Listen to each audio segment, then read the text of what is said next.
everyone. I hope you all are good and you all are safe. Welcome back to my channel One Start. So our today's video is about past papers.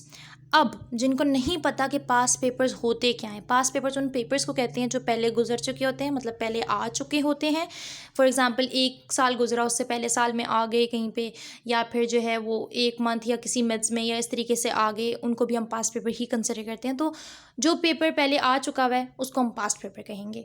Now why is it important to discuss about past papers? Now this is the question right here. अब past papers important क्यों होते हैं? Now, I don't know why, but this is the mentality of 97% of the students के past paper से कोई ना कोई चीज़ तो आएगी और फॉर्चुनेटली और अनफॉर्चुनेटली आ भी जाती है. अगर वो एग्जैक्ट क्वेश्चन ना भी आए ना, उस चीज़ में से, फॉर एग्जांपल उस टॉपिक में से उठ के क्वेश्चन आ जाता है, उस पोम में से उठ के कोई रेफरेंस टू कॉन्टेक्स्ट आ जाता है, या फिर ऐसा होता है कि कुछ ना भी हो रहा हो ना तो पैटर्न वही फॉलो हो जाता है. अब ये क्यों होता है? क्योंकि एक अगर स्टूडेंट की मेंटालिटी है तो फिर एक टीचर की भी मेंटालिटी है ना, और कोई भी टीचर नहीं चाहता कि बच्चा फेल हो. तो उनकी कोशिश ये होती है कि कोई ऐसा इंपॉर्टेंट क्वेश्चन बनाएं, कोई ऐसा इंपॉर्टेंट क्वेश्चन दे दें, अगर सारे नहीं भी देने एक तो कम से कम दे दें कि बच्चा अटेम्प्ट कर सके, मार्क्स ले सके, जिसकी वजह से वो रिपीटेडली क्वेश्चन आते जाते हैं और उसी की वजह से फोकस भी हमारा उन्हीं क्वेश्चन पर होता है.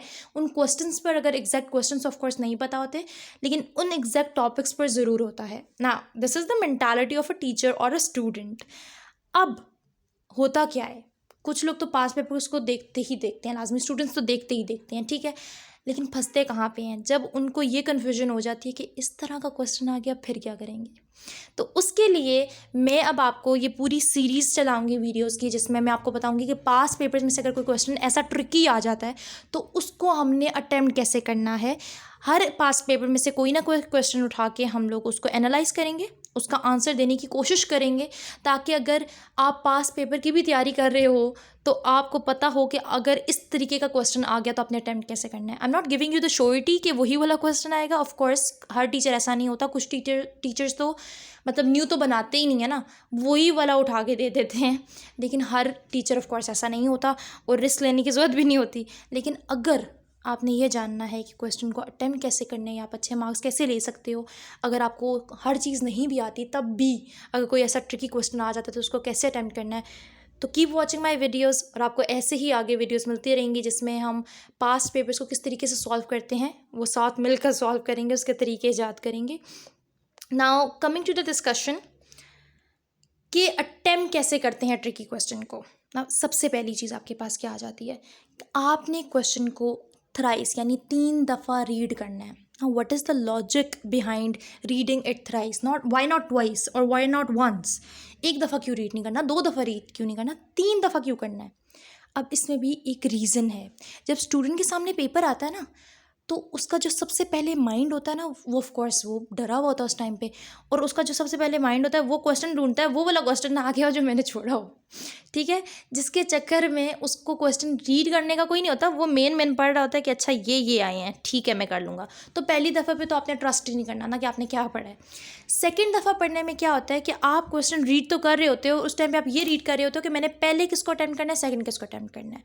ये रीज़न होता है कि आपने इसको 3 दफ़ा करना है. जब आप तीसरी दफ़ा करोगे ना, तो जो आपने अटेम्प्ट करना है ना क्वेश्चन, आप उसको केयरफुली जो उसको रीड करोगे कि अच्छा ये क्वेश्चन इस तरीके का है और इसमें ये चीज़ें हैं, जिसकी वजह से आप अंडरस्टैंड कर सकोगे the nature of the question. जब आपने 3 दफ़ा रीड कर लिया, फिर आपने अंडरस्टैंड करना है कि नेचर क्या है क्वेश्चन की. अब क्वेश्चन की नेचर क्या होती है, या तो वो डिस्क्रिप्टिव है, या तो वो एनालिटिकल है, या तो वो कंपैरेटिव है, वो किस किस्म का क्वेश्चन है. अगर तो वो डिस्क्रिप्टिव है, मतलब सिर्फ आपने कोई चीज़ें डिस्क्राइब करनी है and to the point question type है, तो आपके लिए मसला नहीं है. जो आपने रट्टा लगाया हुआ आपका इस्तेमाल हो सकता है. अगर तो एनालिटिकल है, now you have to analyse the question, और जब आपको एक दफ़ा उसकी नेचर समझ आ जाए, आपने उसको उसी तरीके से ट्रीट करना है, ठीक है. For the descriptive kind of the questions आपको मे बी आउटलाइन बनाने की ज़रूरत ही ना पड़े, आप डायरेक्ट क्वेश्चन स्टार्ट कर सकते हो, क्योंकि वो आपके माइंड में है कि आपने ये रटाया लिख रहे हो, आपने उसको डिस्क्राइब करना, these are the parts, these are the certain things you have to attempt it, वो ये चीज़ें हो जाती हैं.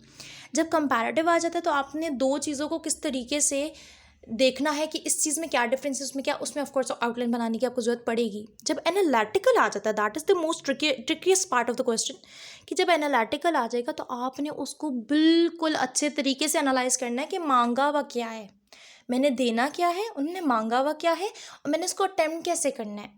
अब बहुत से बच्चे ऐसे हैं जिनको समझ आता है कि ये क्वेश्चन की डिमांड ये है, लेकिन वो उसको एज एन आंसर जो है ना, वो उसको रिप्रेजेंट ही नहीं कर पाते। मतलब उनके पेपर में नज़र आ जाता है कि इस बच्चे को आता तो था, लेकिन वो अटेम्प्ट नहीं कर पाया। तो ये सारी चीज़ें आपने अपने जहन में रखनी है।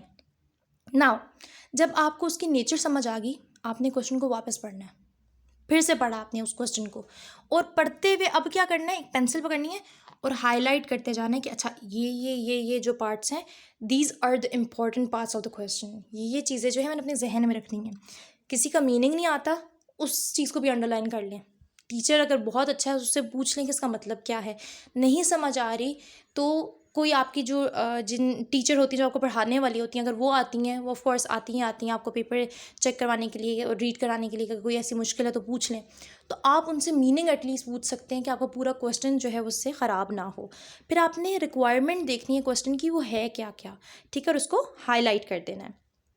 अब क्या करना है, अब आपने अपनी शीट को उल्टा करना है, जो आंसर शीट है, बंडल आता है ना, उसको उल्टा करना है, उसके एंड पे लिखना स्टार्ट कर देना है कि अच्छा ये चीज़ें हैं, या ये रेफरेंसेस हैं, ये चीज़ें हैं, ये आउटलाइन है जो मैं इसको अप्लाई कर सकता हूँ उस क्वेश्चन के ऊपर, और ये मेरी क्वेश्चन को अच्छा बना सकती हैं। अब होता क्या है, जब आप फ्लो में लिख रहे होते हो ना, तो जो नॉर्मल चीज़ें होती हैं आप वो लिख लेते हो, क्योंकि एक स्टोरी टाइप है ना, अगर कोई क्वेश्चन तो आप लिख लोगे उसको।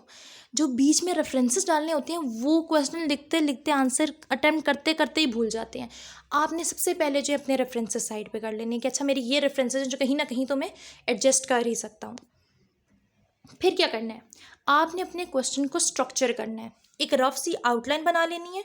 उसके बाद आपने केयरफुली अपने आंसर को अटेम्प्ट करना है। Now the most important part over here is कि सब करने के बाद भी अगर आपका आंसर जो है वो ये सिंपल या फिर ये जो वो चीज़ होती है ना, रिप्रेजेंट नहीं कर रही कि आपको आता है कुछ, सारी मेहनत ज़ाया। तो आपने अपने आंसर को इतने अच्छे तरीके से स्ट्रक्चर कर लेना है कि आपका आंसर नज़र आए कि भाई ये पढ़ के आया हुआ बच्चा, ठीक है। अब वो आप कैसे कर सकते हो, once you have done with all those things, like आपने आउटलाइन बना ली, आपने कोटेशंस लिख ली, आपने रेफरेंसेस लिख ली। अब लिखते हुए आपका फोकस कोटेशंस या रेफरेंसेस इन चीज़ों पे नहीं जाएगा, आपके माइंड में होगा अच्छा मेरे साइड पे लिखी हुई है, जैसी कोई रेलेवेंट लाइन उससे आएगी मैं वो कोटेशन डाल दूंगा, मैं वो रेफरेंस डाल दूंगा, मैं वो चीज़ जो है इंपॉर्टेंट जो उसको हाईलाइट कर दूंगा। ये सारी चीज़ें आपके माइंड में आ गई तो आप टेंशन फ्री हो गए हैं। अब आई नो एक क्वेश्चन आपके जहन में आएगा, इतना टाइम होता है ये सारी चीज़ें करने का? तो आपने अपने आप को प्रिपेयर ही ऐसे करना है, अच्छे मार्क्स अगर लेने हैं तो प्रिपेयर ही ऐसे करना है कि आपका टाइम मैनेज होता जाए साथ साथ। एंड ट्रस्ट मी, जब आप स्टेप बाय स्टेप कोई चीज़ करते हो ना, यू डोंट इवन रियलाइज़ कि आपका टाइम किस तरीके से खुद ब खुद मैनेज हो गया है। जब आप मतलब अन्नेवाह शुरू हो जाते हो ना, बस लिखना ही शुरू हो जाते हो, उस टाइम पे ये होता है कि आपको नहीं समझ आती है और आप कोई ना कोई गड़बड़ कर जाते हो। उस गड़बड़ को फिर वापस से सुधारना इज़ अ मुश्किल काम। तो उससे बेटर काम यही है कि आप पहले से स्ट्रक्चर करके अपनी हर चीज़ को आउटलाइन बना के फिर उसको अटेम्प्ट करो।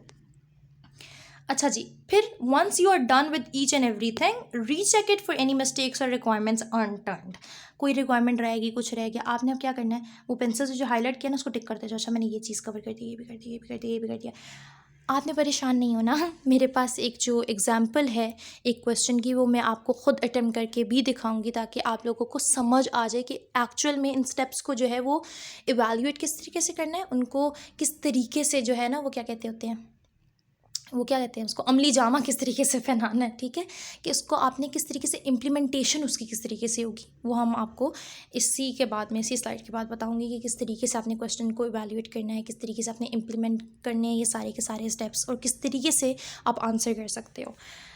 Now coming towards that example, अब स्टेप्स अपने जहन में रखने हैं आपने।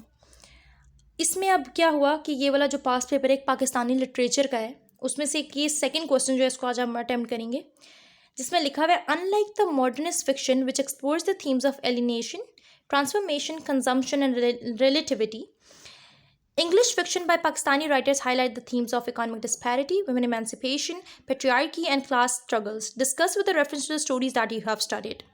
Now, nature क्या है? You can stop me and you can like answer that question कि आपको पता हो ये एनालिटिकल क्वेश्चन है, आप एनालाइज करोगे थीम्स को, ये डिस्क्रिप्टिव तो बिल्कुल भी नहीं है, ठीक है। तो ये एनालिटिकल क्वेश्चन है। अब आप देखें, अनलाइक द मॉडर्निस्ट फिक्शन, अब जिसने ये तेज़ी में पढ़ा ना, उसके लिए थीम्स कौन सी हो जाएंगी, एलिनेशन हो जाएगी, ट्रांसफॉर्मेशन हो जाएगी, कंजम्पशन और रिलेटिविटी। अब वो किस तरीके से ये वाली चीज़ें जो है वो बीच में ढूंढ के डालना शुरू कर देगा, और जब मार्क्स कट जाएंगे कहेंगे हमने तो इतना अच्छा अटैम्प्ट किया था ना। This is the reason you need to read it thrice. आप 3 दफ़ा पढ़ोगे तो आपको समझ आएगी। उन्होंने क्या कहा है, unlike the modernist fiction which explores the themes of alienation, transformation, consumption and relativity, English fiction by Pakistani writers highlight the themes of. Now, this is the actual question. This is the actual themes that you have to discuss. आपने economic disparity, women emancipation, patriarchy and class struggles को discuss करना है। अब ये एक part हो गया कि ये थीम्स है जिसको डिस्कस करना है पाकिस्तानी लिटरेचर में, गुड हो गया। Now discuss with the reference of the stories. Now this is the tricky part. अब आपने स्टोरीज़ कितनी पढ़ी हैं, आपने वो स्टोरीज़ एंड पे लिख लेनी है, अपना पेपर टर्न करना है, 1 सेकेंड में आपने जल्दी से वो अपनी स्टोरी जहन में लानी है। आपने लिखा अच्छा ये था, और साथ ही राइटर्स का नाम भी लिख लो कि इन्हें लिखा था, ठीक हो गया। उसके बाद क्या हुआ, अब कौन कौन सी स्टोरी में इकोनॉमिक डिस्पैरिटी आ रहा है, वुमेन एमेंसिपेशन आ रहा है, पैट्रियार्की आ रहा है, क्लास स्ट्रगल्स आ रहे हैं। अब जो स्टोरीज लिखी है ना, हल्के हल्के इनका इकोनॉमिक डिस्पैरिटी के लिए ED का वो यूज़ कर लो, ठीक है, शॉर्ट फॉर्म यूज़ कर लो, ताकि आपने बस जल्दी में लिखना है। आपकी एक आउटलाइन बननी चाहिए कि इस क्वेश्चन में ये चीज़ें किस किस स्टोरी पे आ रही हैं। जब आप लिख रहे होगे आपके जहन में वो चीज़ें इतनी ज़्यादा स्ट्रक्चर होकर नहीं आएंगी, तो you have to make an outline for that. अब जब आप आउटलाइन बना रहे हो, आपने लिखा जी इकोनॉमिक डिस्पैरिटी, अच्छा ये नवाबुद्दीन इलेक्ट्रीशियन जो था उसमें आई हुई थी, आपने लिख दी जी, ठीक हो गया। उसके बाद बीटिंग द डोंकी में भी आई हुई थी, आपने वो लिख दिया। इस तरीके से करते करते ये चीज़ें आपकी हो जाएंगी। नाउ अगर किसी को विमेन एमेंसिपेशन का मतलब ही नहीं समझ आ रहा उस टाइम पे, आपने हाईलाइट तो कर दिया ना, ask your teacher if you can not, आप इसका मीनिंग क्या ले सकते हो वो देखो, ठीक है, क्योंकि लास्ट चॉइस फिर आपके पास यही रह सकती है, किसी से पूछ सकते हो तो पूछ लो, because it is just a word. और आई गेस टीचर्स को इसमें मीनिंग्स बताने में ये नहीं करना चाहिए, कुछ टीचर्स बता भी देते हैं तो पूछ लेना चाहिए मीनिंग। अब इमेंसिपेशन का मतलब क्या होता है कि जो पेरेंट्स का कंट्रोल होता है ना 18 ईयर से ऊपर वाला, वो हट जाता है, ठीक है। मीन्स लाइक 18+ अगर कोई हो जाता है तो उसको मेच्योर माना जाता है, तो उसमें वो चीज़ें आ जाती हैं जिसमें इसमें बात होगी वुमेन डेवलपमेंट और ये वाली सारी चीज़ें, women empowerment kind of things इसमें डिस्कस होती हैं, जिससे जो स्टोरी आपकी रिलेट करती है वो है a pair of jeans, right. तो ये चीज़ें आपको समझ आ गई, आपने लिख ली, आपने अपनी आउटलाइन बना ली, गुड हो गया। इसके बाद क्या है, discuss with the reference of the story that you have studied, how you have to start, how you have to like relate the paragraphs with each other, coherence किस तरीके से लाना है, उसके बाद एंडिंग किस तरीके से करनी है। ना अब अटेम्प्ट कैसे करना है, आउटलाइन मैंने आपको बनवा दी कि आउटलाइन ऐसे बनानी थी। अब आपने स्टार्टिंग कैसे करनी है, नहीं कुछ समझ आ रहा ना, राइटर से ही स्टार्ट ले लो, ठीक है। फजूल की कहानियाँ बीच में डालने की ज़रूरत नहीं है कि कौन से एरा की थी नहीं थी, क्योंकि इसमें एरा का जिक्र ही नहीं है, उससे कोई लिंक नहीं है। येस, अगर आप उसको थीम्स डिस्कस करते करते ये बताना चाह रहे हो कि उस एरा में और भी ऐसी राइटिंग्स थी जिसमें यही थीम्स के रिवॉल्व सब कुछ घूम रहा था, you can add 1 or 2 lines of it, लेकिन आप एक पूरा होल पैराग्राफ उसको डिवोट नहीं कर सकते हो। तो a bit about the writers, आपने कुछ स्टार्टिंग करके करनी है, कुछ राइटर्स के बारे में लिख दो। For example, Pakistani literature and readers are lucky enough to have great writers like Bina Shah, Qaiser Shahraj, Tariq Rahman, Daniyal Moinuddin, etcetera etcetera etcetera. मतलब इसमें आगे आपने अब की क्या है, आपने चीज़ें लिख दी, हु हैव रिटन, इस तरीके से आप पढ़ के आप लोग स्टोरीज़ का रेफरेंस पे देना स्टार्ट कर सकते हो ना। This is the what should I say, the clever kind of starting, कि आपने क्वेश्चन को स्टार्ट किया है, राइटर्स का नाम लिया, ठीक है, उसके बाद आपने डायरेक्ट क्या किया, उसको रिलेट कर दिया, जिसकी वजह से आपकी ये चीज़ें जो हैं वो उस तरीके से कंप्लीट हो जाती हैं, ठीक हो गया। उसके बाद pick a solid line from the question to start your answer. एक पैराग्राफ में आपने ये बता दिया जी ये राइटर्स हैं पाकिस्तानी लिटरेचर के। अब देखें, why you need to tell the teacher और the audience about the writers, क्योंकि पाकिस्तानी राइटर सिर्फ लिखा हुआ है, कौन से राइटर्स की बात करनी है वो नहीं लिखा हुआ। तो ये क्लेवर स्टार्टिंग है कि आपने जो है वो राइटर्स के बारे में ख़ुद बता दिया। फिर एक सॉलिड लाइन लेनी है क्वेश्चन के अंदर से ही। अब क्वेश्चन में सॉलिड लाइन देखें, unlike the modernist fiction which explore the themes of alienation, transformation, consumption और रिलेटिविटी, ये वाली लाइन ही उठा के आप इसमें डाल सकते हो, ठीक है, यहीं से स्टार्ट कर सकते हो, जिसमें आ जाएगा अनलाइक मॉडर्न फिक्शन, वही वाली लाइन डाल के थीम्स लाइक दिस इज। अब इंग्लिश फिक्शन की बात हुई ना, ये वाली लाइन यहाँ तक आपने इसको लिखी ना, this is all about your mindset. आप डायरेक्ट अगर मेरा यही वाला तरीका भी अप्लाई करते हो तो ऑफकोर्स आपका क्वेश्चन अटैम्प्ट हो जाएगा। By Pakistani writer highlights the themes of this class struggles etcetera. उसके बाद which are very much evident in the writings of these great writers. Writers का रेफरेंस कनेक्ट हो गया, पैराग्राफ राइटर्स की बात कर रहे थे, सेकंड में आपने कनेक्ट कर दिया उनको। फिर अब आपने क्या करना है कि स्टोरीज़ जो हैं उनको आपने इनकॉर्पोरेट करना है एज एन एग्जाम्पल। स्टोरीज़ की समरी बयान करना नहीं शुरू कर देनी है, इनकॉर्पोरेट करना है। उन्होंने कहा है ना कि which are very much evident in the writings of the great writer. अब आपने क्या करना है, for example a great short story beating the donkey by Bina Shah reflects on the theme of economic disparity by highlighting the class difference of a minister and a poor man with a donkey and a cart. अब इस चीज़ से क्या हुआ, story का reference मिल गया, economic disparity को आपने marker से लिख दिया कि ये वाली थीम को मैंने बीच में इनकॉर्पोरेट कर दिया है और मैंने ये वाली जो स्टोरी है उसका रेफरेंस भी दे दिया है। अब इससे और कोई स्टोरी रिलेट कर दिया आपने, वो भी लिख दिया ना। दिस इज़ समथिंग कि आप इस तरीके से इसको करते करते हर एक पैराग्राफ बनाते बनाते आप लिख दोगे। इसके बाद आपके पास लास्ट चीज़ आ जाती है कि अब आपने सब कुछ लिख दिया, कंक्लूड कैसे करोगे। Now the concluding paragraph is whatever you have done in the above mentioned paragraphs.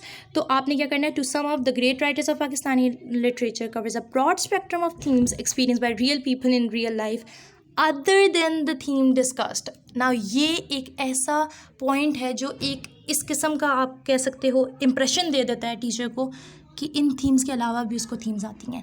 तो आपने वो लिख दी, एंड भी एक अच्छी सी कोई लाइन लिख दें जो भी आपका दिल कर रहा होता है, to sum up that's it. आपने कंक्लूजन में हर चीज़ नहीं डालनी जो आपने ऊपर लिख दिया, आपने बस वो कंक्लूड कर देना है कि दिस इज़ माई